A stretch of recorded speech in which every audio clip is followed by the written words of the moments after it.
नमस्कार, स्वागत है आपका। आप देख रहे हैं इंडिया बोल रहा है। मैं हूं आपके साथ विवेक शांडिल्य। साल 2021 अफगानिस्तान में जब से तालिबान आया है और अमेरिका अफगानिस्तान से निकला है, तब से पहली बार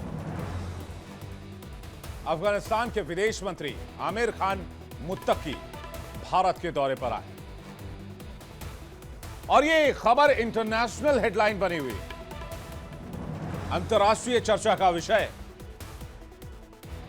और आतंक का हमारा पड़ोसी पाकिस्तान सांस थामे इस पूरी घटनाक्रम को देख रहा है। भारत के साथ अफगानिस्तान की नजदीकी पाकिस्तान की छाती पर सांप की तरह डांस कर रहा है। हलक सूख रहा है पड़ोसी मुल्क पाकिस्तान का। अफगानिस्तान जहां एक और भारत के साथ कई मुद्दों पर एक साथ आगे बढ़ने को इच्छुक है, वहीं भारत दौरे पर आए अफगानिस्तानी विदेश मंत्री आमिर खान मुत्तकी ने इशारों इशारों में ही सही पाकिस्तान का चाल चेहरा चरित्र ही उजागर कर दिया। मुत्तकी ने अपने बयान में कहा कि वो भारत और पाकिस्तान दोनों के साथ अच्छे रिश्ते चाहते हैं, लेकिन यह डिप्लोमेटिक रास्ते से ही हो सकता है। अगर कोई अफगानिस्तान को धमकाना चाहे, अफगानिस्तान को छेड़ना चाहे, उसे दबाना चाहे, तो यह संभव नहीं है। आपको बता दें कि पाकिस्तान ने अफगानिस्तान की राजधानी काबुल में तहरीके तालिबान पाकिस्तान के कई ठिकानों पर कई बार एयर स्ट्राइक किए, जिसके बाद से ही अफगानिस्तान पाकिस्तान पर भड़का हुआ है। अफगानिस्तान के विदेश मंत्री मुत्तकी ने भारत की जमीन से पाकिस्तान को नसीहत देते हुए कहा कि सीमा के पास सरहदी इलाकों में हमला हुआ है। हम पाकिस्तान की इस हरकत को गलत मानते हैं। समस्याओं का समाधान ऐसे नहीं हो सकता है। हमने बातचीत का रास्ता खुला रखा है। उन्हें अपनी समस्या खुद ही सुलझानी चाहिए। अफगानिस्तान में 40 साल बाद शांति और प्रगति हुई है। इससे किसी को कोई समस्या नहीं होनी चाहिए। हम एक आजाद मुल्क हैं। अगर हमारे यहां शांति है तो पाकिस्तान परेशान क्यों है? मतलब आप समझिए कि अफगानिस्तान में शांति तो पाकिस्तान परेशान, भारत में शांति तो पाकिस्तान परेशान, ईरान में शांति तो पाकिस्तान परेशान, अजरबैजान में शांति तो पाकिस्तान परेशान, यूएई में शांति तो पाकिस्तान परेशान। तो परेशान यह मुल्क नहीं है, परेशान पाकिस्तान। पड़ोसी मुल्क में शांति जरा भी रास नहीं आती। पाकिस्तान के अंदर भी शांति नहीं है। देयर इज नो पीस इन पाकिस्तान। और पाकिस्तान को अगर कुछ समझ आता है तो वो है टेरर लैंग्वेज। या तो अपने देश में अपनी छाती पर ये बम फोड़ते रहेंगे, या फिर किसी और देश के अंदर जाकर बम फोड़ देंगे। दो ही काम आता है इनको। या तो पाकिस्तान के अंदर टेरर इंडस्ट्री को बढ़ावा देना, या फिर अगल बगल के देशों में टेररिज्म फैलाना। पाकिस्तान को ना तो डिप्लोमेसी समझ आती है और ना ही बातचीत की भाषा। पाकिस्तान को अगर कुछ समझ में आता है तो वो है सिर्फ और सिर्फ कुटाई की भाषा। तो आज इसी पर करेंगे इंटरनेशनल चर्चा, इंटरनेशनल डिबेट। दुनिया भर से मेहमान हमारे साथ जुड़ रहे हैं। इस वक्त हमें ज्वाइन कर रहे हैं major general A K. Siwach, retired रक्षा विशेषज्ञ ज्वाइन कर रहे हैं। सिवाच सर, बहुत स्वागत है आपका। जय हिंद आपको। इसके अलावा हमारे साथ डॉक्टर धीरज कौल जुड़ रहे हैं, भू राजनीतिक विशेषज्ञ। डॉक्टर अमन चुग जुड़ रहे हैं, भू राजनीतिक विशेषज्ञ। सज्जाद बुखारी पत्रकार पाकिस्तान से थोड़ी देर में हमारे साथ लाइव होंगे। हैदर हयात खान पत्रकार पाकिस्तान से थोड़ी देर में हमारे साथ लाइव होंगे। आप सभी मेहमानों का बहुत स्वागत है और दर्शकों आपका भी तहे दिल से और दिल खोल के स्वागत है। शुरुआत मैं सबसे पहले मैं सिवाच सर से करना चाहूंगा। सिवाच सर, अफगान विदेश मंत्री भारत आते हैं तो पाकिस्तान बौखला जाता है। पाकिस्तान जो है वो अफगानिस्तान पर हमले की धमकी देता है। कभी तो ये भाई भाई हुआ करते थे, कभी पाकिस्तान कहता था ये तो मेरा बिरादर है, ये मेरा छोटा बिरादर है। आज ये बिरादर का क्या हुआ? आज बिरादर से इतनी दुश्मनी होगी कि घर में फाइटर जेट्स घुसा दे रहे हैं। और अफगानिस्तान एक आजाद मुल्क है सिवाज सर, वो भारत से रिश्ते बेहतर करें, वो अमेरिका, पाकिस्तान ने भी तो चीन से भी रिश्ते गांठे हुए हैं और अमेरिका से भी रिश्ते गांठे हुए हैं। अफगानिस्तान भी पाकिस्तान से दोस्ती कर सकता है, भारत से दोस्ती कर सकता है, ये उसकी स्वतंत्र विदेश नीति का हिस्सा हो सकता है। उनको एक्सेप्ट क्यों नहीं हो रहा है? हाँ बिल्कुल। देखो विवेक, सच्चाई क्या है, पाकिस्तान ने अफगानिस्तान को एक अपना बैकयार्ड समझा था। और वो समझता था जब 15 अगस्त 2021 में तालिबान की गवर्नमेंट आ गई तो पाकिस्तान में घी के दीवे जलाए गए थे। और उस समय के जो प्राइम मिनिस्टर थे इमरान खान, उन्होंने कहा था कि Taliban has now broken the chains of slavery.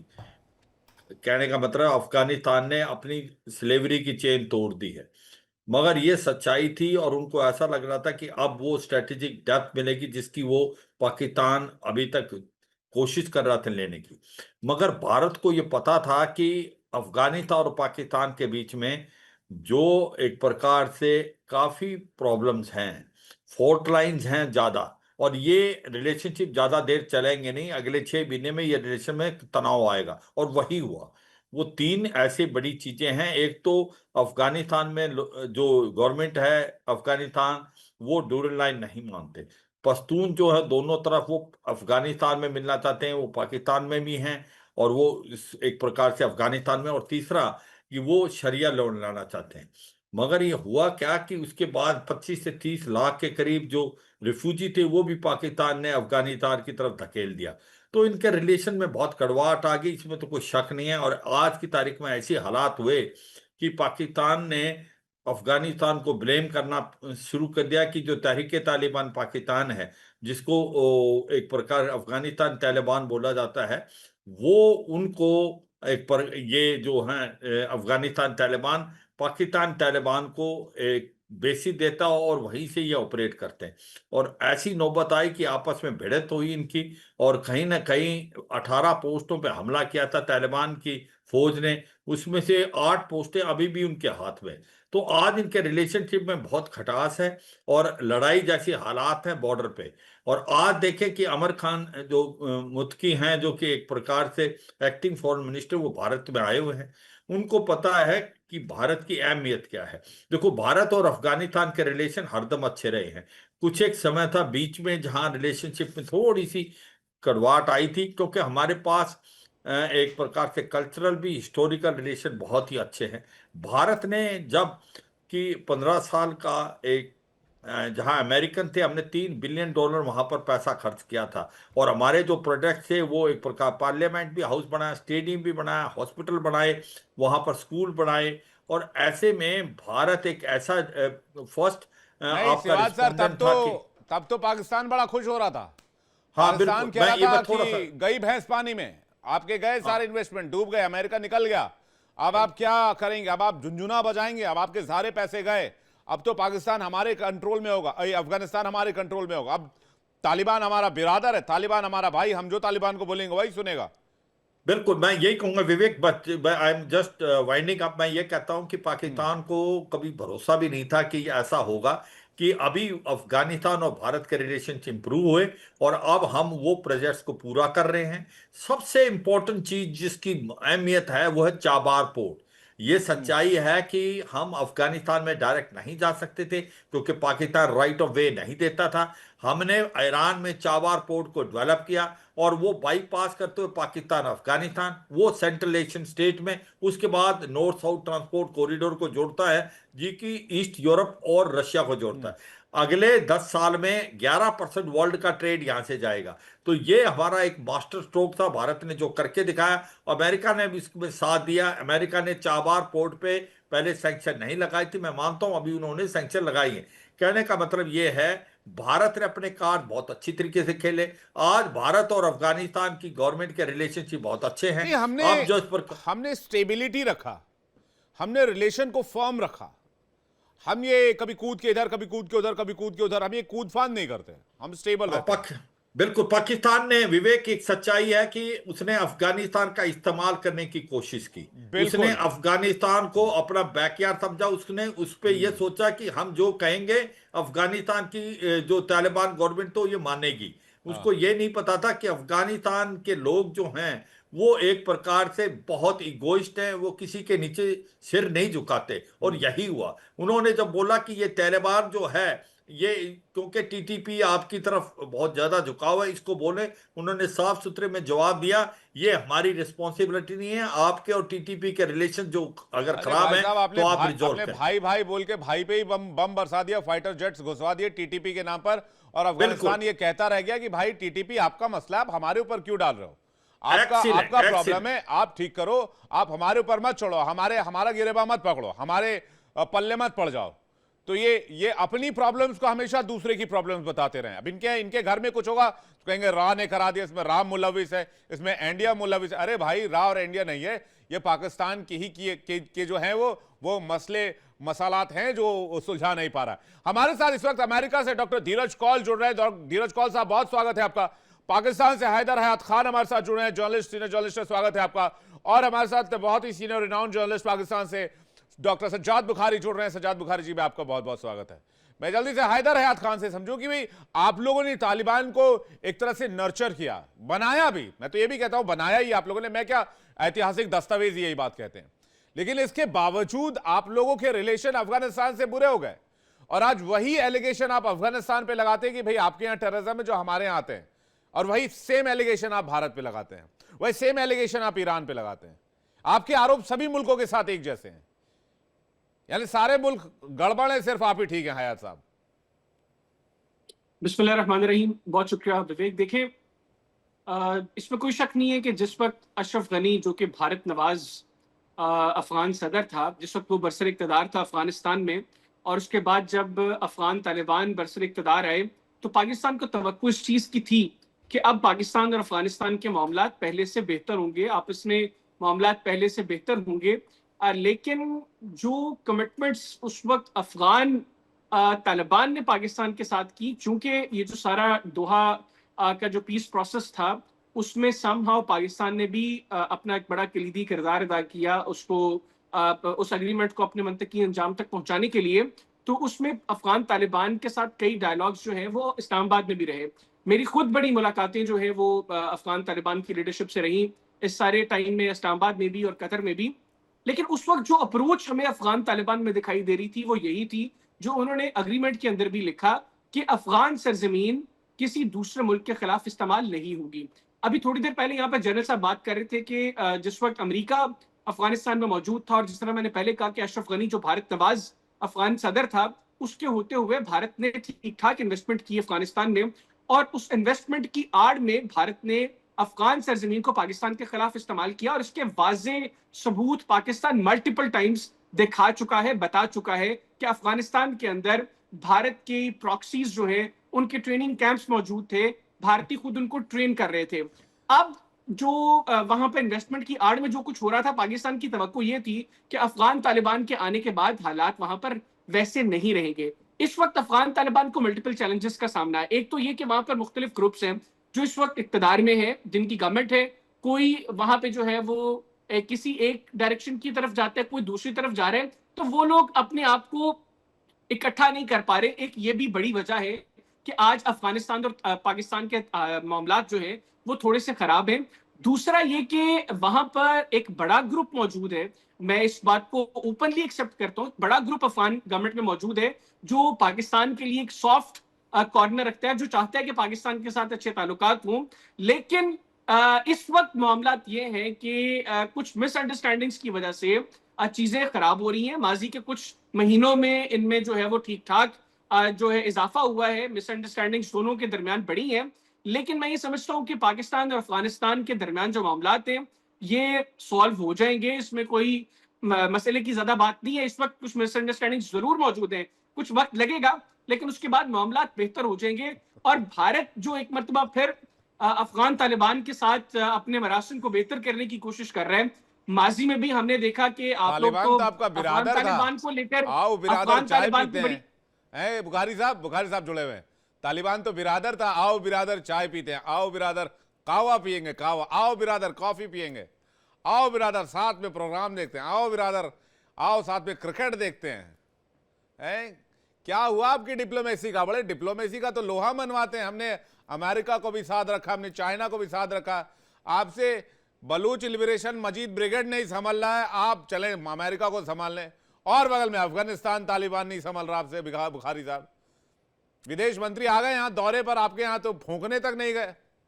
एक फूंक मारने चले जाते, जरा फूंक के आ जाते हैं, कम से कम थोड़ी दिल को तसल्ली मिल जाएगी पाकिस्तान के हुक्मरानों को। मैं तो पाकिस्तान के लोगों से हमेशा से कहता हूं वहां के लोग काफी अच्छे होंगे, जैसे आप लोग भी अच्छे विचार रखते हैं, लेकिन वहां के हुक्मरानों को पता नहीं ऐसी कौन सी वो है, क्या बोलते हैं उसको, फितूर, हाँ दिमागी फितूर है कि हम सुपर पावर हैं इस खित्ते के। सजाद बुखारी जी। विवेक जी बहुत शुक्रिया, आदाब अर्ज है आपको, जनरल साहब को, तमाम पैनलिस्ट को, मेरे साथी पैनलिस्ट पाकिस्तान से जो है उनको भी आदाब अर्ज है।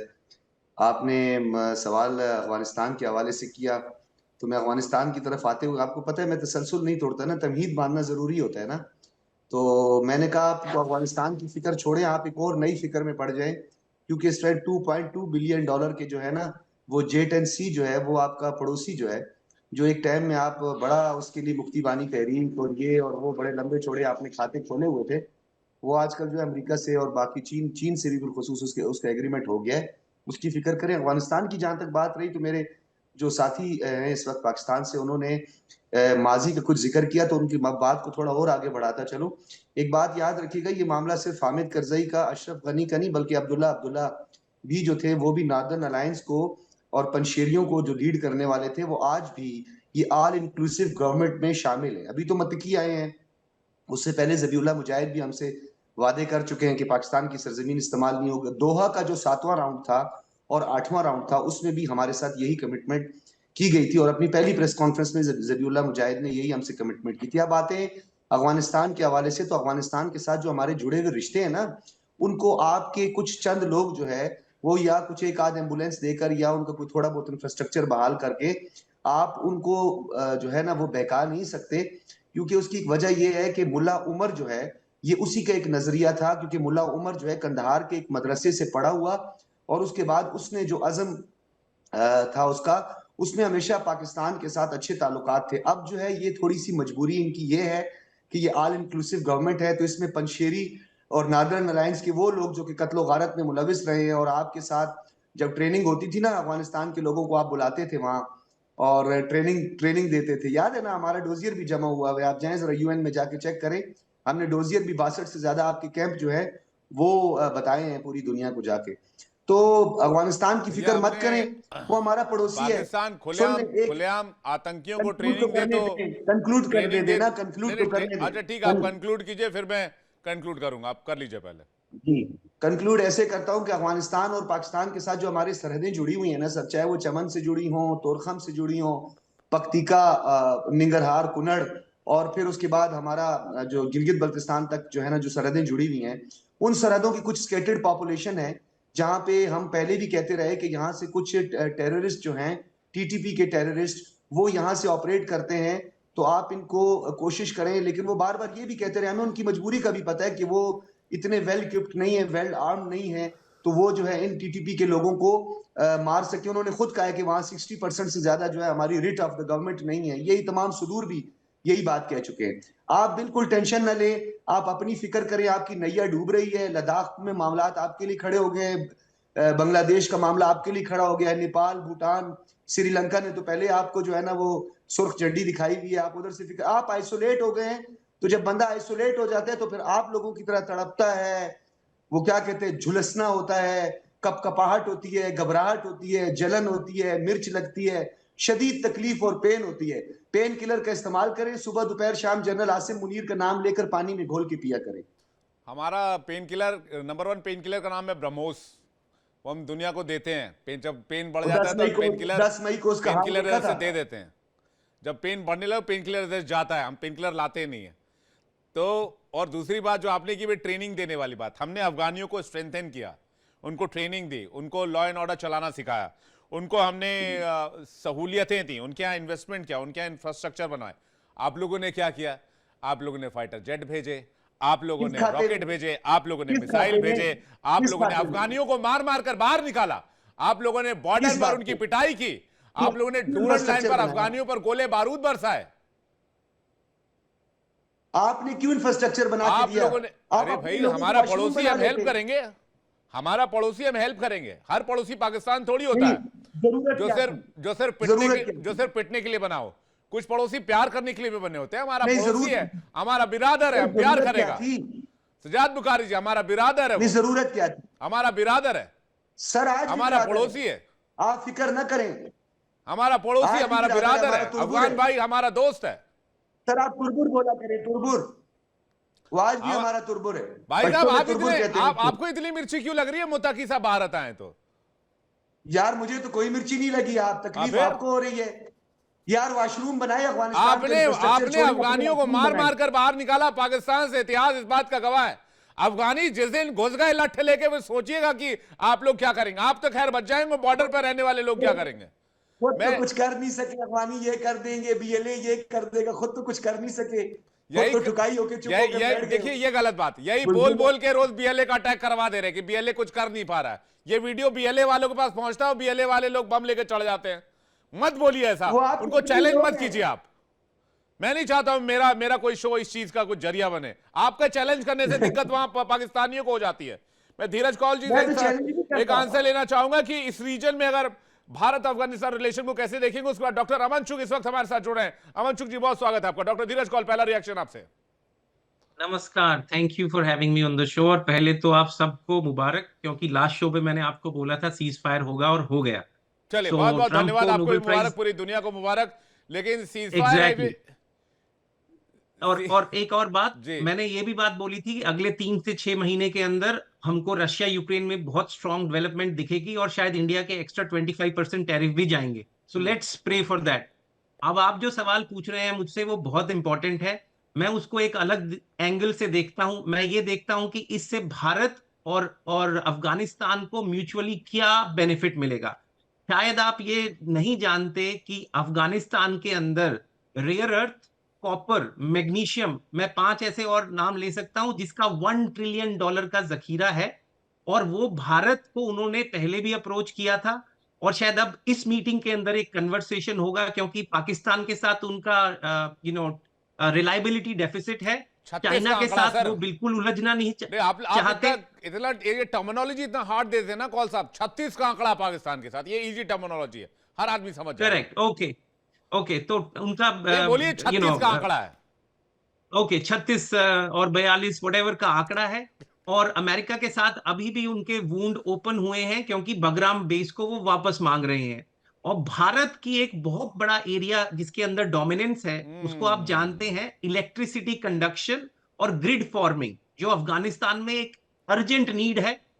भारत ने उनके इंफ्रा पे काम किया था, पार्लियामेंट जैसे जनरल साहब ने बताया, बिल्कुल। और अभी अफगानिस्तान में यूनिवर्सिटीज, स्कूल्स और एजुकेशन, इलेक्ट्रिफिकेशन और इलेक्ट्रिसिटी में भी भारत ने बहुत काम किया कौल साहब।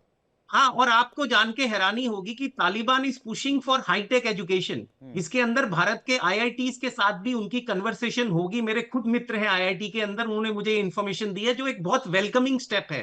तो अफगानिस्तान की तालिबान को लेजिटिमेसी अभी तक पूरे वर्ल्ड में नहीं मिली है, लेकिन कन्वर्सेशन है क्या इंडियन अपनी एम्बेसी वहां खोलेगा। उससे हमें पहली बात, अफगानिस्तान को क्या चाइना और पाकिस्तान भारत के खिलाफ ना यूज करे, वो एक स्ट्रेटेजिक पॉइंट होगा इस कन्वर्सेशन का। और दूसरा पॉइंट ये होगा कि हम अपना, क्योंकि अफगानिस्तान से रॉ हमारे ये ड्राई फ्रूट्स वगैरह आते हैं, और भारत उनको बहुत medicine, infrastructure capability, education, telemedicine दे सकता है। आप जानते हैं Delhi is a telemedicine hub for Afghanistani people, और बहुत अच्छा इलाज उनको वहां से मिलता है। It has nothing to do with Taliban. It's people to people relationship between India and Afghanistan. They have very strong trust on India. Unfortunately, not that much on Pakistan. नहीं, ये बिल्कुल सही बात है। और थोड़ी देर पहले बुखारी साहब मुस्कुरा रहे थे जैसे उन्होंने क्रिटिकल मिनरल का नाम सुना। तो पाकिस्तान के तो 2 ही क्रिटिकल एलिमेंट हैं, मिनरल तो नहीं है, वो मिनरल तो दूसरी चीज है। दोनों का नाम मेरे व्यूअर्स जानते हैं, एक शहबाज शरीफ हैं, दूसरे मुनीर साहब हैं। 2 क्रिटिकल एलिमेंट हैं। बाकी चुग साहब हैं। चुग साहब कैसे देख रहे हैं? चुग साहब, बगराम का एक जिक्र किया उन्होंने, क्या ये पावर बैलेंस का कोई खेल है? मुताकी साहब का अचानक ये दौरा, बगराम की बात उठना, अमेरिका का बगराम में इंटरेस्ट लेना, पाकिस्तान का अमेरिका जाना, ये सब चीजों को, डॉट्स को अगर कनेक्ट करें तो इसको कैसे डिकोड करेंगे आप? सबसे पहले तो नमस्कार है जी, जय भारत है। देखिए, शहबाज शरीफ एक सेकंड साहब मैं और आपके पास आ रहा हूं, एक बार सुन ले चुग साहब क्या कर रहे हैं जी। हाँ, शहबाज शरीफ साहब और असीम मुनीर दोनों कहाँ यूएस गए। यूएस में उनका प्लान ऑफ एक्शन ये था कि अगर बगराम एयरबेस यूएस को नहीं मिलता तो ग्वादर पोर्ट के पास एक पसीनी पोर्ट है, पसानी पोर्ट, जो हाँ। पसैनी पोर्ट, जो वहां पे उनको कमिट करके आए हैं कि भाई साहब हम आपको ये दे देंगे स्ट्रेटेजिक लोकेशन, क्योंकि बागराम एयरबेस तो आपको नहीं मिल पाएगा, क्योंकि भारत ने तो ऑलरेडी एंट्री कर ली और जहां पे भारत घुसेगा तो वहां पे ना पाकिस्तान की चलनी है ना यूएस की चलनी है। ऑब्वियसली मैं यूएस के अगेंस्ट नहीं बोलना चाहता, बट यूएस का मेन पर्पस, बागराम एयरबेस का पर्पस क्या था? वहां पे बागराम एयरबेस को उन्होंने पूरी तरह फोर्टिफाई कर रखा है बाइडेन एडमिनिस्ट्रेशन से पहले, एंड वो इस तरीके से फोर्टिफाइड है जी कि वहां पे 3-4 स्टोरी डाउन मिसाइल्स भी आप प्रिजर्व कर सकते हैं। वहां पे कोई भी मिसाइल अटैक होएगा, अनलेस न्यूक्लियर ना हो तो वो हैंडल कर सकता है। साथ में वहां पे कोई भी सैटेलाइट से मूवमेंट्स को नहीं डिटेक्ट किया जा सकता, एंड इसलिए कोशिश ये है कि अगर बागराम एयरबेस यूएस को नहीं मिलता तो बहुत बड़ा लॉस है यूएस को, क्योंकि यूएस वहां से 1 घंटे की दूरी पे चाइना है, ईरान है, रशिया है, पाकिस्तान तो पूरा ही है। तो अगर यूएस को नहीं मिलता तो वहां पे नेगोशिएशन के तौर पे वो जो दूसरा जो पोर्ट है जो ग्वादर के पास है, उसके ऊपर नेगोशिएशन चल रही है, जो कि अब मुझे लगता है कि मोदी साहब को यह समझ आता है कि हमने यूएस को एंट्री ही नहीं दिलवानी, इसलिए मोदी साहब ने पुतिन साहब से बर्थडे विश के लिए फोन नहीं किया था। इसलिए सारे कंट्रीज को इकट्ठा किया था, किर्गिस्तान को, उज्बेकिस्तान को, सारों को इकट्ठा करके स्टेटमेंट ये दिलवाई है कि भाई साहब यूएस का प्रेजेंस हमें इस एरिया में ही नहीं चाहिए। अब चैलेंज क्या है? पाकिस्तान वालों ने वहां पे यूएस को कमिट कर दिया होगा वो वाला पोर्ट, पसीनी पोर्ट। अब और चैलेंज यहां पे ये हो गया कि साथ में यहां पे जॉइंट स्टेटमेंट में साइन भी कर दिया कि हाँ जी यूएस की यहां पे हमें प्रेजेंस नहीं चाहिए, तो फंसेगा, बहुत जोर की फंसेगा। और उसको समझ आ रहा है कि पाकिस्तान के टुकड़े एमिनेंट हैं, जो हमारी पहले ही बात हुई है। रही बात जो अभी सीज फायर की जो जिक्र कर रहे हैं, मुझे नहीं लगता कि ये ज्यादा देर तक सिलसिला सीज फायर का चलेगा, क्योंकि यहाँ पे इसके पीठ पीछे कई और चीजें हैं, एंड ऑब्वियसली उसके ऊपर मैं अभी चर्चा नहीं कर रहा हूं, क्योंकि जो टॉपिक है वो आपने मेरे से समझ ही लिया। हाँ, भाई सीज फायर की बात पे कॉल साहब फिर से कहीं वो टॉपिक ही कहीं ना मोड़ दें कि भाई आज क्योंकि टॉपिक है नहीं हमारा। कॉल साहब मैं आ रहा हूँ, बुखारी साहब कुछ कहना चाह रहे हैं, उसके सिवात सर कुछ कहना चाह रहे हैं। पहले बुखारी जी कुछ कहना चाह रहे हैं, बुखारी जी कुछ रिप्लाई करना चाहते हैं। एक सेकंड कॉल साहब, एक सेकंड दीजिए, एक बार बुखारी जी का सुन लें।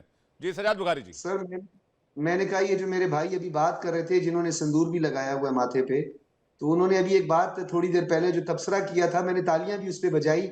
बिल्कुल इन्होंने आपको इतनी जबरदस्त कविता सुनाई है, बिल्कुल ऐसे जैसे 10 मई की रात को भारतीय मीडिया ने झूठ बोल के लाहौर की जो क्या बोलते हैं पोर्ट थी उस पर भी हमला कर दिया था, और लाहौर में जो नेवी थी हमारी उसके साथ उन्होंने मुकाबला किया था, कराची में वो घुस गए थे।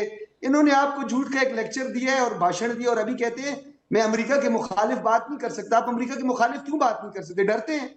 डर लगता है मुखालिफ? अगर बात नहीं कर सकते तो फिर बिगराम भी ना करें ना। जब अमेरिका के खिलाफ बात करने की आपके अंदर जुर्रत नहीं है, करेज नहीं है, तो फिर आप जो है ये बिगराम भी ना करें। ख्याल करना मारना पड़ जाए कहीं आप लोगों को। हो गया, सिंदूर देखते ही ऐसे ही पता नहीं क्या खमखमाहट छूटती है, जबान लबलबाने लग जाते हैं, अजीब अजीब से वर्ड निकलने लग जाते हैं, फैक्ट सारे दूर चले जाते हैं, कोई फैक्चुअल इनपुट रहता नहीं है, कुछ भी बोल जाते हैं उसके बाद कि ये कविता सुना रहे थे, वो कहानी सुना रहे थे, निबंध सुना, कोई कुछ नहीं सुना रहा था। मुतकी साहब यहां आकर बोलकर गए हैं कि पाकिस्तान को अपनी जमीन से आतंकवाद नहीं चलाने देंगे। ये सुन लीजिए, मैं आपको बता रहा हूं, आप शायद आपको नहीं देखने को मिला होगा क्योंकि पाकिस्तानियों ने बैन कर रखा होगा हमारा चैनल। तो आपको मैं बताता हूं, मुतकी साहब ने कहा पाकिस्तान की जमीन का इस्तेमाल नहीं, पाकिस्तान को इस्तेमाल नहीं करने देंगे अफगानिस्तान की जमीन को। सिवाज साहब कुछ कह रहे हैं, लेकिन पहले कॉल साहब कुछ कहना चाह रहे थे 10 सेकंड में, फिर जल्दी से बोलिएगा, आपका टर्न आएगा, फिर बोल लीजिएगा कॉल साहब, उसके बाद जाऊंगा सिवाज सर के बाद। आप कुछ जोड़ना चाह रहे थे? एक बात ऐड करूंगा कि ये भी मत भूलिए कि चाइना की न्यूक्लियर फैसिलिटीज बगराम से रीच में है, ईरान बगराम से रीच में है, सदर्न रशिया का बॉर्डर बगराम से रीच में है, तो ये बहुत जरूरी है। लेकिन at the same time Vivek ji, I would really like to appreciate your sense of humour. मैंने तो कनेक्ट भी नहीं किया उनके माथे का सिंदूर और जो ऑपरेशन हुआ था, so hats off to you. नहीं, लोग घबरा जाते हैं ना, तो मैं उनको बता रहा था कि अभी ऐसा कुछ नहीं होने वाला है, हमारी तरफ से तैयारी है, लेकिन जब तक आप लोग कुछ इधर उधर नहीं करेंगे तब तक कुछ नहीं होगा। शिवाज सर कुछ कह रहे हैं। Shivaj sir please. Thank you. देखो, बात ऐसी, जब ऑपरेशन सिंदूर की बात आती है ना, चुप साहब, एक सेकंड के बाद आ रहा हूं मैं। ये बताने की कोशिश करूंगा। देखो, 4 दिन के जो हमारा मुठभेड़ हुई थी पाकिस्तान के साथ, हमने 4 दिन में उनके घुटने टिका दिए थे। और ये सच्चाई है कि चौथे दिन जो डीजीएमओ पाकिस्तान था वो गिड़गिड़ाया था भारत के डीजीएमओ के सामने कि वो सीज जी हाँ, ये तो देखिए इस पर कई बार चर्चा हो चुकी है, लेकिन मुत्तकी साहब के आने से आखिर क्या बेचैनी है पाकिस्तान को? मतलब मैं विवेक, मैं नहीं बताता समझ हूँ, पा रहा। मैं एक दो सेकंड, क्योंकि ये बार बार कर रहे थे ऑपरेशन सिंदूर का। मैं ये कहूंगा, रात 6-7 को इनके 9 टेरर इंफ्रास्ट्रक्चर बर्बाद कर दिए थे।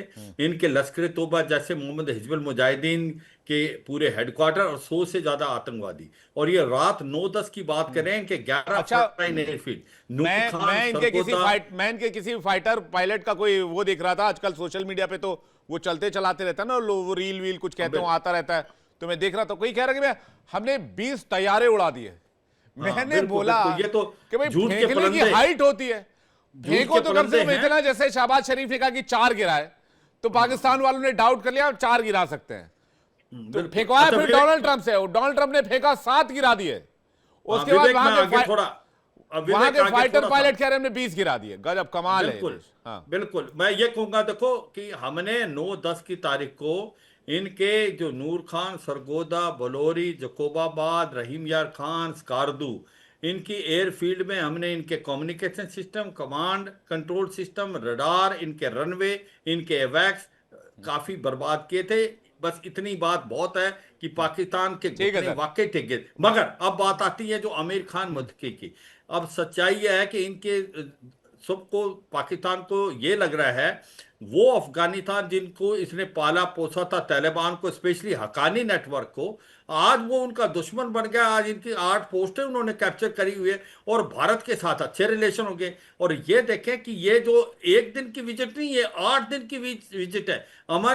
जो आमिर खान मत्तकी हैं वो आगरा भी जाएंगे, दियोबंद भी जाएंगे, और उन्होंने बहुत अच्छी अच्छी बातें बोली हैं। भारत ने क्या कहा है, हमें एक ही एम है कि अफगानिस्तान की डेवलपमेंट करना, पीपल टू पीपल कॉन्टैक्ट करना, उनके अंदर इंफ्रास्ट्रक्चर डेवलपमेंट करना, जिसमें सड़कें बनाना, हॉस्पिटल बनाना, उसके बाद स्कूल बनाना, और जो कार्रवाई हम कर रहे थे उसको पूरा करेंगे। और 4 चीजें बहुत इंपॉर्टेंट उन्होंने बोली। एक तो ये बोला कि मेडिकल टूरिज्म और बढ़ावा देंगे, फार्मास्यूटिकल देंगे। और अब वो बात आती है टीटीपी की जो बात कर रहे थे।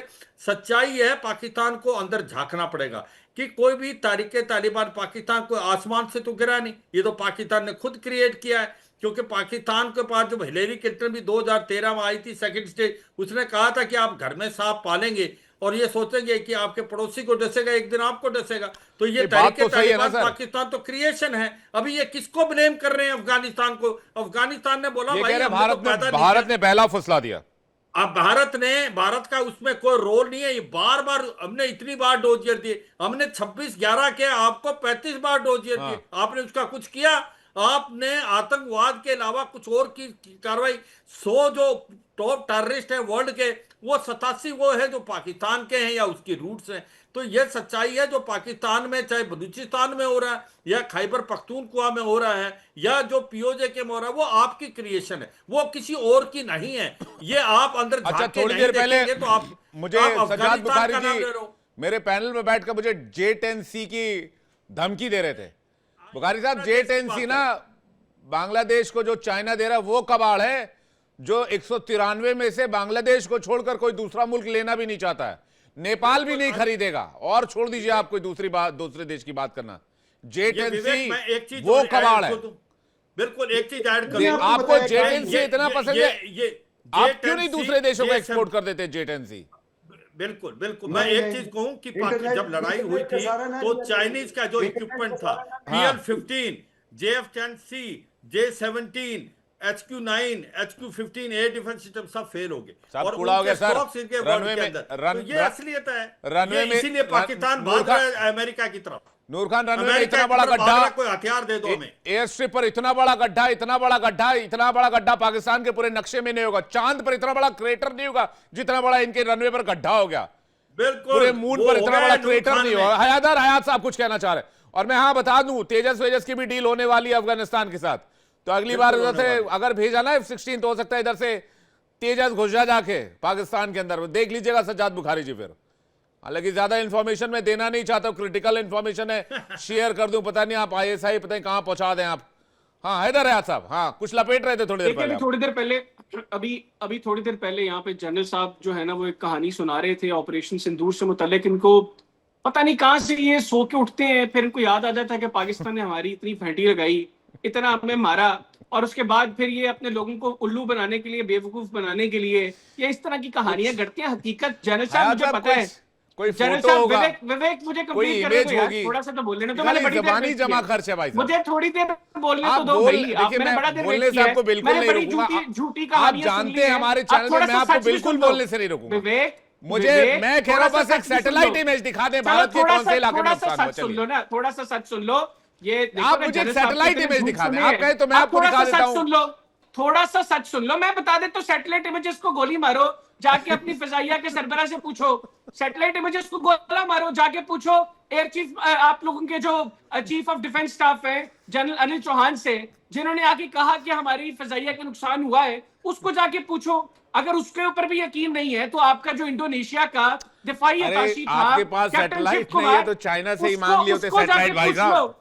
भाई कौन सी तुम्हें, देखो सैटेलाइट की जरूरत तो अब हम सैटेलाइट इमेजेस देंगे ना, भाई आप तो आप चीन लोग से सब कहोगे कुछ ये देखा, मांगते हैं, ये इन्होंने कपड़े मांगते हैं, AI से खाना बना के मांगते भेज हैं, दिया। पैसा मांगते मैं हैं, कह रहा हथियार हूं मांगते कि- हैं, मैं कह रहा दो हूं चार कि ऐसी सैटेलाइट किसी इमेज भी बहस मांग में लेते। जाए बगैर, मैं कह रहा हूं विवेक ऐसी किसी बहस में जाए बगैर जिस पे कल को आपको कि ये मैं तो AI से आ फैक्ट गई मांग है, रहा हूं सर आपसे। जाके पूछ लो ना। हैदर जाके पूछो, हयात जी विद ड्यू जाके रेस्पेक्ट, पूछो यार।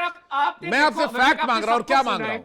आपने सबको सुना है, मुझे बात तो करने दो हाँ ना ठीक भाई। है, बोल लीजिए आपने प्लीज सबको कंप्लीट सुना है, मुझे मुकम्मल करने दो। हाँ, कर उसके लीजिए। बाद फिर आपने जनरल साहब की तरह झूठ कर बोलने लीजिए, से कर भी लीजिए। बोलिएगा। अरे नहीं, मैं लेकिन कह रहा हूं बस- एटलीस्ट मुझे कंप्लीट करने हाँ, दो। ठीक है, देखो, चलिए बोल लीजिए। पहली हाँ, बात तो ये हाँ। कि ऑपरेशन सिंदूर जो था ना, हाँ। वो भारत की तबाही की दास्तान थी। लिखा जा चुका है तारीख में, जब भी कोई न्यूट्रल आदमी, कोई वो आदमी जिसके यहाँ पे दिमाग है, वो इसको देखेगा ना, वो इसमें भारत की तबाही देखेगा, पहली चीज। दूसरी बात, जहां तक बात है अफगानिस्तान की, आपका टॉपिक था आज अफगानिस्तान। पाकिस्तान को मैं बड़ा क्लियरली बता रहा हूं, पाकिस्तान को अफगान तालिबान से कोई मसला नहीं है। पाकिस्तान को मसला तहरीक तालिबान पाकिस्तान से, जिसको भारत बैक कर रहा है। जो आज आप लोग दोबारा अफगानिस्तान में डेवलपमेंट्स की बातें कर रहे हैं कि हम सड़कें बनाएंगे, हम कॉलेज बनाएंगे, हम सबको पता है कि आप लोग इसकी आड़ में एक मरतबा फिर वहां पर ट्रेनिंग कैंप्स खोलना चाहते हैं। आप चाहते हैं कि पाकिस्तान में अनरेस्ट हो। आप लोग इसलिए ये सारे मामला कर रहे हैं। अदरवाइज आप लोगों को अफगानियों से या स्पेशली अफगान तालिबान से कितनी हमदर्दी हमें सब पता है। हम सब जानते हैं इस बारे में। जिस वक्त अफगान तालिबान ने काबुल टेक ओवर किया था, उस वक्त आपका मीडिया उनको जो है वो दहशतगर्द कह रहा था, आपकी गवर्नमेंट उसको दहशतगर्द कह रही थी। आज उन्हीं को जिनको आप दहशतगर्द कह रहे थे, उनको साथ बैठा के उनसे हाथ मिला रहे हैं। बिल्कुल उसी तरह जिस तरह मई में आपने जो J-10 की बात कर रहे थे ना, चीन का J-10 जिसने भारत में तबाही मचाई पाकिस्तान के शाहीनों के जरिए, उसी चीन के सदर से आपके वजीर आजम जो है नरेंद्र मोदी, वो उससे जाकर मिल रहे थे। और एक चीज, ठीक है, आपने हयात जो जी, हो जिस गया क्लिप आपका? का आखिरी 10 सेकंड, जी, बोलिए। आपने जिस क्लिप का हवाला दिया ना कि आपने पाकिस्तान के किसी पायलट को सुना या किसी ने कहा जी कि हम 20 जहाज गिरा रहे थे, ये नहीं कहा। उसने कहा था हम 20 गिरा सकते थे, गिराए सिर्फ 7 है, 20 गिरा सकते थे, ये कहा।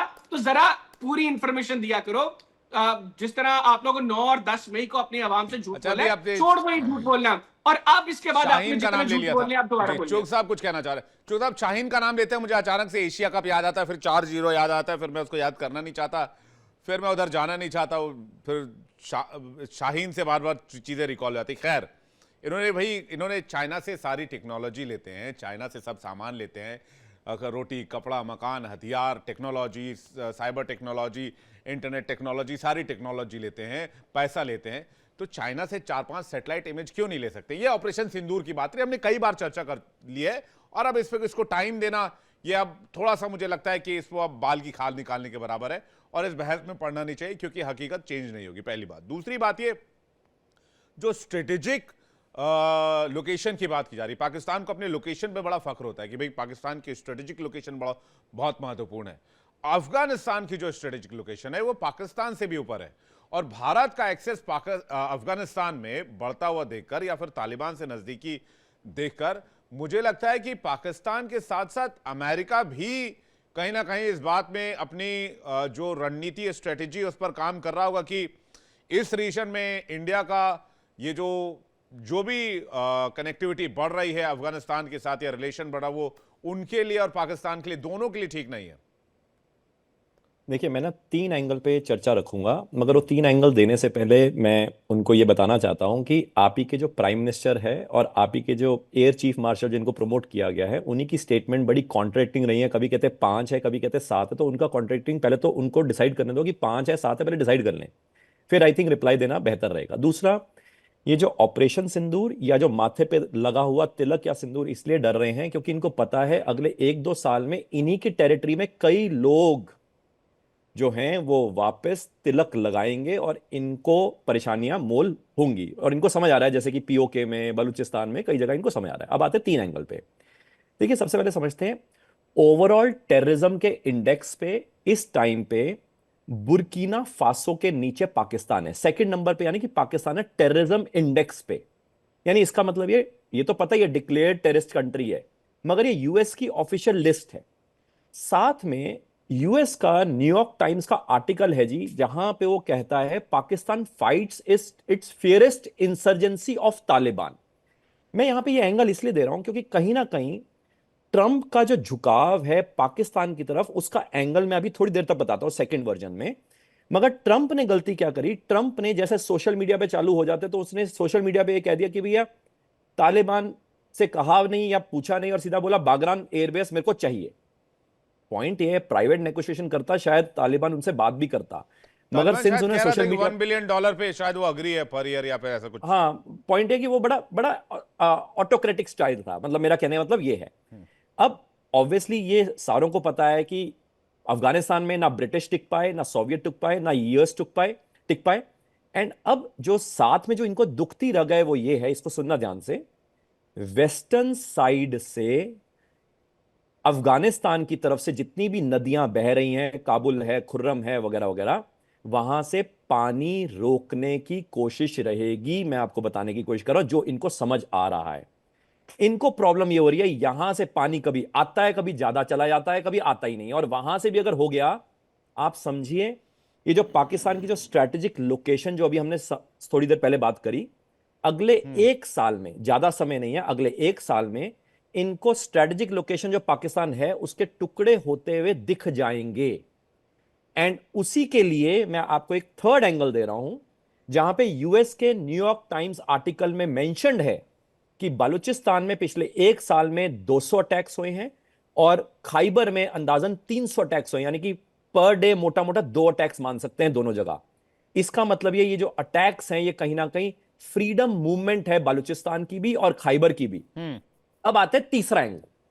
देखिए जी, यूएस को समझ आ गया है, ध्यान से समझना, कि जो उसके पास 8,000 टन्स ऑफ गोल्ड था, जिसके बैकिंग पे उसने डॉलर का वर्चस्व खड़ा किया था, जिसको 1971 में प्रेसिडेंट निक्सन ने खत्म कर दिया था, उसका आखिरी ऑडिट 1973 में हुआ है जी।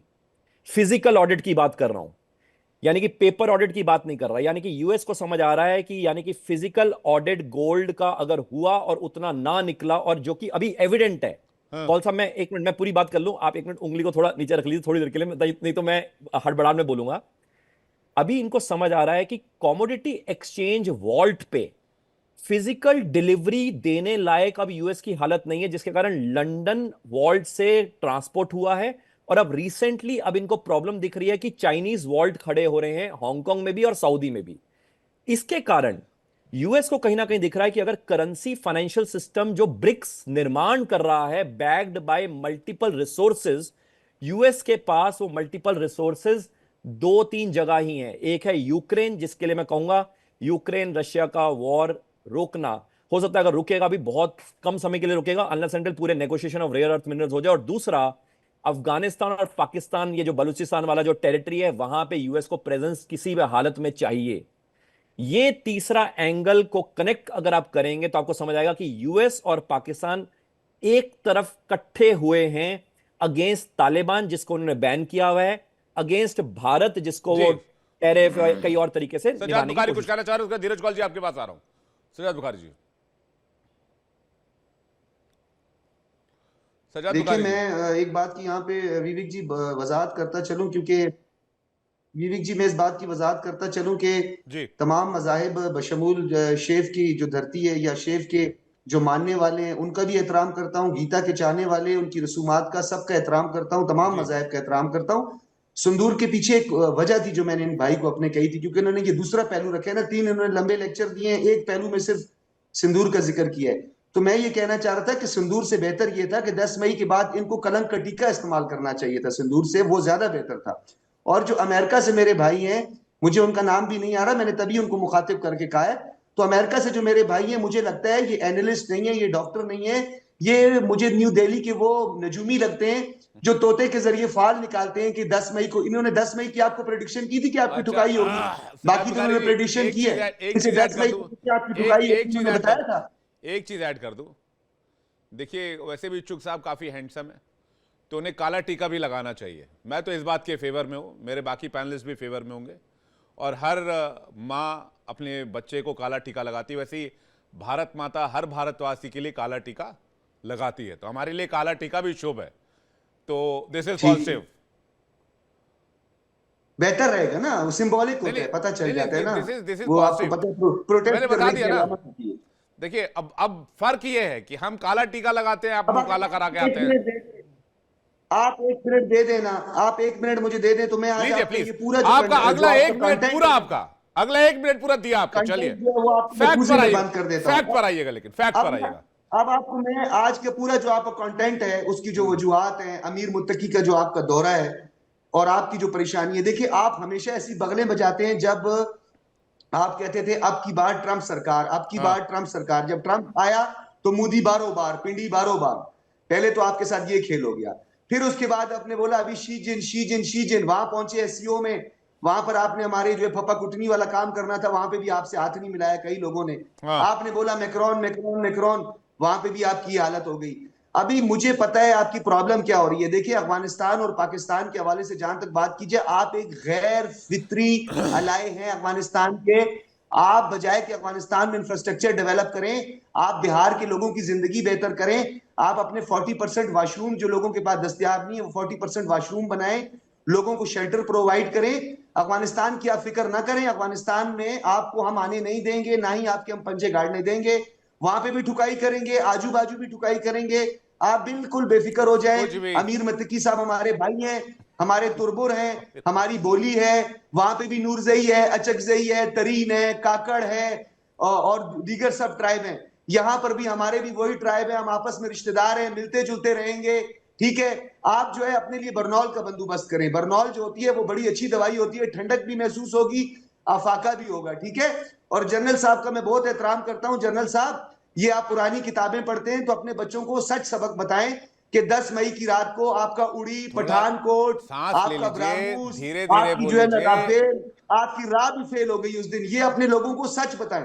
सजाद बुखारी जी, सांस ले लीजिए, धीरे धीरे बोल लीजिए। दिमाग पर ज्यादा तनाव ठीक नहीं है। वैसे 140 जो करोड़ लोग हैं उनका तनाव आपके ऊपर है पहले ही, तो इतना तनाव ना लें, आराम से बात करें, फैक्ट रखें, धीरे धीरे बात करें। देखिए, कुछ हो जाएगा तो फिर हम अगली बार से एक सज्जाद बुखारी जी जैसा एक पैनलिस्ट चाहेंगे। कहां से मिलेंगे हमें?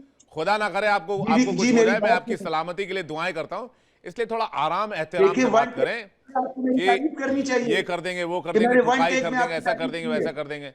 भाई साहब, ये सब नहीं होता। मुताकी साहब हैं हिंदुस्तान में, हम उनका खैर मकदम कर रहे हैं, उनका स्वागत कर रहे हैं। आपको मिर्ची लग रही है। ये दो बातें।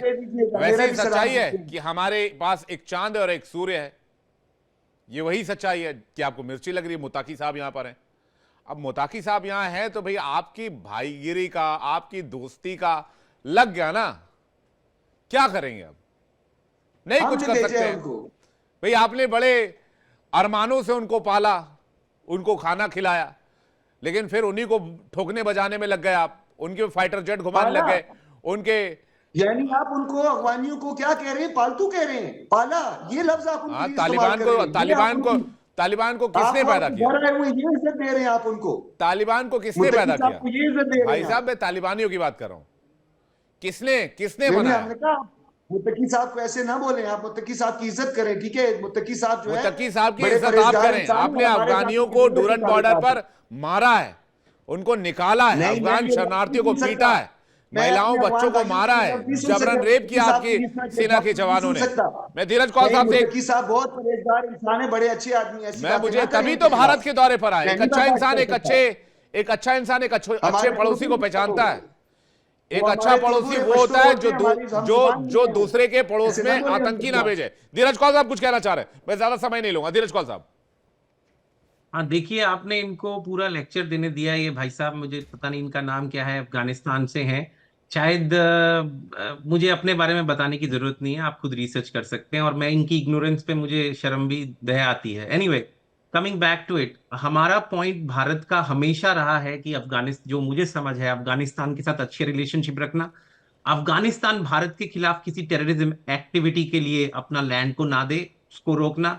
उसमें कभी भी भारत ने यह नहीं किया है कि हम पाकिस्तान के साथ टेररिज्म करें। मैटर ऑफ फैक्ट, भारत की ही सरकार ने पिछले कई दशकों से, आप भी देख रहे हैं, कितने एफर्ट्स दिए कि इंडिया पाकिस्तान के रिलेशनशिप बेटर हो।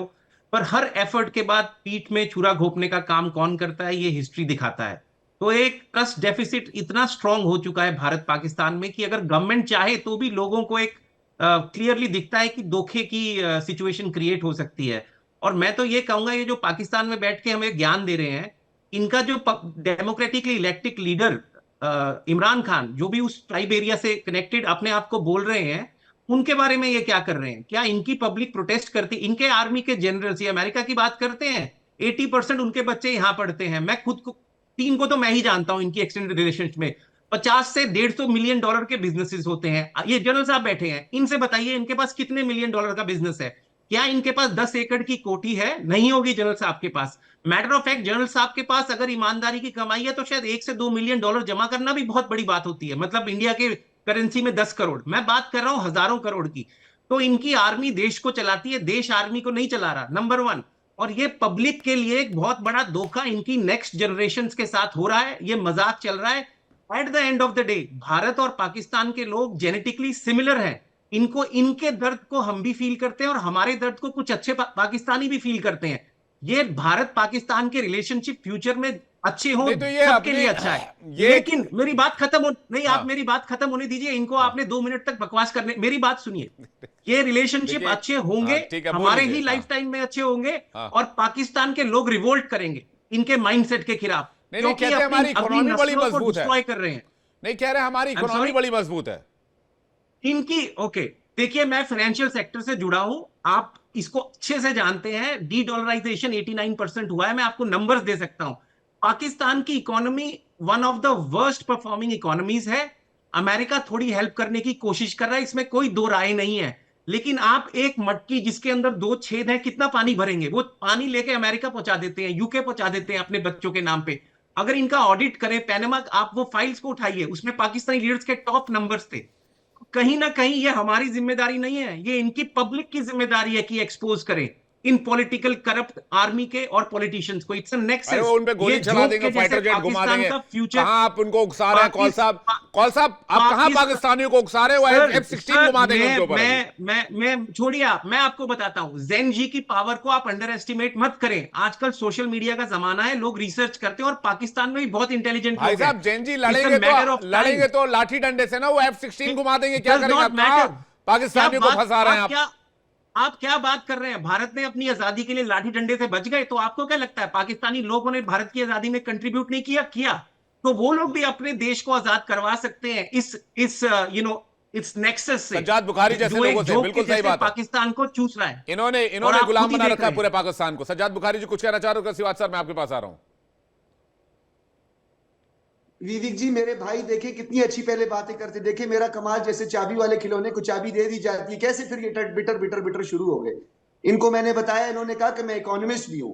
इनकी इकोनॉमी मैंने उस टाइम पे ही देख ली। इनको जाए बोले 2 दिन पहले जाके ब्लूमबर्ग की हालिया रिपोर्ट पढ़ें, ठीक है? और ब्लूमबर्ग ने क्या कहा है, और पाकिस्तान के स्टॉक एक्सचेंज का 100 इंडेक्स रोजाना देखा करें, आपकी तबीयत सेट हो जाएगी। दूसरी बात जो सबसे ज्यादा इंपॉर्टेंट है, इन्होंने कहा कि 2 घंटे मैंने बकवास की। मैंने 2 घंटे में ये साबित कर दिया कि ना ही आप इकोनॉमिस्ट हैं, ना ही आप साइंटिस्ट हैं, ना ही आप एनालिस्ट हैं। आप एक नाकाम नजूमी हैं, जिन्होंने 10 मई की रात इनको नहीं बताया था कि आपकी ठुकाई होगी।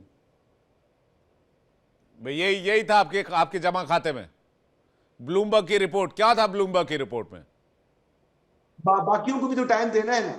नहीं, क्या आप ही बता दीजिए ना क्या था कि पाकिस्तान की इकोनॉमी एक ऐसा गड्ढा जिसको कभी भरा नहीं जा सकता है। उन्होंने कहा पाकिस्तान एक ऐसा मटका जिसमें 4 छेद हैं, कितना भी पानी डालो भरेगा ही नहीं कभी जिंदगी में। पाकिस्तान की जितनी टेक्सटाइल, पाकिस्तान की जितनी इंपोर्ट और पाकिस्तान का जितना बेल आउट था, जितना तेजी से वो नीचे आ रहा है, ब्लूमबर्ग ने दुनिया का दूसरे नंबर पर पाकिस्तान को मईशत की जानिब तेजी से बढ़ता हुआ और डिफॉल्ट से निकलता हुआ मुल्क जो है वो करार दिया, जो आपका एक पुराना ख्वाब था, जो आपका चकनाचूर हो गया। वो ब्लूमबर्ग को पढ़े, अच्छा है आपके लिए। 300 करोड़ जो जैश के आतंकियों को 300 करोड़ देने का फैसला किया, वो जो जैश के आतंकी मारेगा वो कहां से आएगा? वो भी IMF से आ रहा है क्या? फिर पुराने कायदे पे। कौल साहब कुछ कह रहे हैं, उसका सिवा सर मैं कौल साहब कुछ कहना, रिप्लाई करना चाह रहे। कौल साहब, वो ये लोग हैं जो इस टीवी चैनल को देखते हैं, तो रिस्पॉन्सिबली स्पीकिंग आप वो जो घड़वे में पानी, पहली बात तो इनकी एक बात सही है कि एक यू टर्न दिखता आ रहा है पाकिस्तान इकोनॉमी में, इसमें कोई दो राय नहीं है। हाँ। और इसका क्रेडिट कुछ ना कुछ हद तक गवर्नमेंट की कुछ पॉलिसीज को जाएगा, लेकिन वो जितना पैसा आएगा उसका क्या 10% भी कॉमन गवर्नमेंट की पॉलिसी क्या? 300 रुपए लीटर पेट्रोल खरीद रहे हैं लोग, पाकिस्तान के लोग। ये गवर्नमेंट की पॉलिसी है। करेक्ट। दुनिया भर का टैक्स लोगों के ऊपर, छाती के ऊपर डाल रखा है। मारूद, ये जो जी, हाँ कुछ कहना चाह रहे हैं? हाँ, पीपल आर सफरिंग देयर। ठीक है, अब मैं वही कह रहा हूं, छोटी छोटी गाड़ियों की कीमत जिसकी 4-5 लाख रुपए यहां भारत में कीमत है, वहां 50 लाख रुपए में बिक रही है। मजाक चल रहा है पाकिस्तान में। सिवाज सर कुछ कहना चाह रहे? सिवाज सर, देखो सच्चाई है, अगर पाकिस्तान की इकोनॉमी को देखें तो सबको पता है कि इनका जो अभी ट्रेड के अंदर इम्बैलेंस बहुत ज़्यादा चल रहा है। इनका आज की टाइम में डेट जो है $100 बिलियन से ज़्यादा है, और इनकी जो इन्वेस्टमेंट आ नहीं रही, एक्सपोर्ट जो है वो बंद है, टेक्सटाइल इंडस्ट्री ठप पड़ी है, और इनके इंपोर्ट्स बढ़ते जा रहे हैं। इनका रुपी 77% गिर गया एक साल में, करीब 300 रुपए के करीब है $1 के, और इन्फ्लेशन जो है डबल फिगर में है, और इनका फूड इन्फ्लेशन तो बहुत ही हाई है। अब ये बात करते हैं कि इनको जो पहले जीडीपी ग्रोथ बताया था 3.2, इसको अभी घटा के 2.6 कर दिया। तो सच्चाई यह है कि आपकी इकोनॉमी अच्छा नहीं कर रही है, आपको मानना पड़ेगा। और ये ठीक है कि कुछ इकोनॉमी में फर्क है, क्योंकि इनका फॉरेन रिजर्व करीब करीब $4 बिलियन रह गया था, अभी थोड़ा बढ़ा है। मगर ये सच्चाई है कि पाकिस्तान की प्रॉब्लम पाकिस्तान की आर्मी है। वो कहते हैं ना, हर देश के पास आर्मी है, पर पाकिस्तान में आर्मी के पास देश है। वो कहते हैं वो हैदर जी काफी देर से इंतजार कर रहे हैं, उनका एक रिएक्शन चाहूंगा, क्योंकि देखिए अब क्या इकोनॉमी है जो, अब ठीक है इकोनॉमी पर किसी और दिन में बात कर लेंगे, लेकिन मुतकी साहब के जब यहां आने से पाकिस्तान में भी हेडलाइंस बनी होंगी, बाकी चीजें हुई होंगी। भाई आप अफगानिस्तान को अकेला छोड़ दीजिए, आप ईरान को अकेला छोड़ दीजिए, आप अजरबैजान को अकेला छोड़ दीजिए, आप भारत को अकेला छोड़ दीजिए, आप अपने जो आपके मसाइल हैं उनमें आप इंटरेस्ट लीजिए। यही सबसे बढ़िया सलाह आपके लिए, क्योंकि ये सारे मुल्क जिस दिन एक साथ आपके पीछे पड़ गए फिर आपके लिए दिक्कत हो जाएगी। देखें विवेक, पाकिस्तान किसी भी मुल्क के अंदरूनी मामलात में मुदाखलत ना करने का ख्वाहिशमंद है, ना पाकिस्तान करता है।